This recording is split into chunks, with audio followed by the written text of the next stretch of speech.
May I come in? তুমি যখন কোথাও ঢোকো, স্কুলে, অফিসে বা কোনো ফাংশনে, তখন মানুষ তোমার কোন জিনিসটা প্রথম দেখে জানো?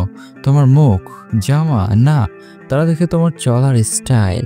আর আশ্চর্য হলেও সত্যি, 90% মানুষ ভুলভাবে হাঁটে, আর তাতেই নষ্ট হয় তাদের প্রথম ইমপ্রেশন। আজকে শেখাবো কিভাবে তুমি একজন লিডারের মতো হাঁটবে এবং সবাইকে আকর্ষিত করবে। শরীর থাকবে সোজা। একজন আলফা ম্যান কখনো ঝুঁকে বা কুঁজো হয়ে হাঁটে না। তোমার কাঁধ থাকবে সামান্য পেছনে, থাকবে ওপেন, যাতে মনে হবে তুমি অনেক অনেক আত্মবিশ্বাসী। পা ফেলা হবে গোড়ালি দিয়ে, চলবে এমনভাবে যেন তুমি মাটিতে ধীরভাবে দাঁড়িয়ে আছো। প্রথমে পায়ের গোড়ালি নামাও, তারপর পায়ের আহল। এটা তোমার হাঁটাকে করে তোলে গ্রাউন্ডেড ও ভারসাম্যপূর্ণ। চোখ থাকবে সামনে। হাই ভ্যালুম্যান চোখ নিচু করে হাঁটে না।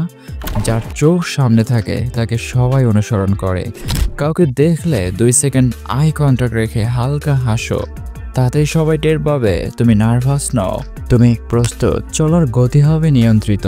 আলফা ম্যান কারো পেছনে ছোটে না। তুমি হেঁটে যাও এমনভাবে যেন তুমি জানো কোথায় যাচ্ছ, আর কারো তাড়াহুড়ি তোমার জন্য প্রযোজ্য নয়। চলার স্পিড থাকবে ক্লিয়ার, ফোকাসড মানুষের মতো। শেষ কথা, আলফা কোনো কাপুরুষের মতো হাঁটে না। সে নিজের রাস্তা নিজেই তৈরি করে। তোমার কাজই হবে তোমার পরিচয়। আগে কিছু বলার দরকার নেই, শুধু শরীরের ভাষাতে সবাই বুঝবে এই ছেলেটা আলাদা, এটা লিডার।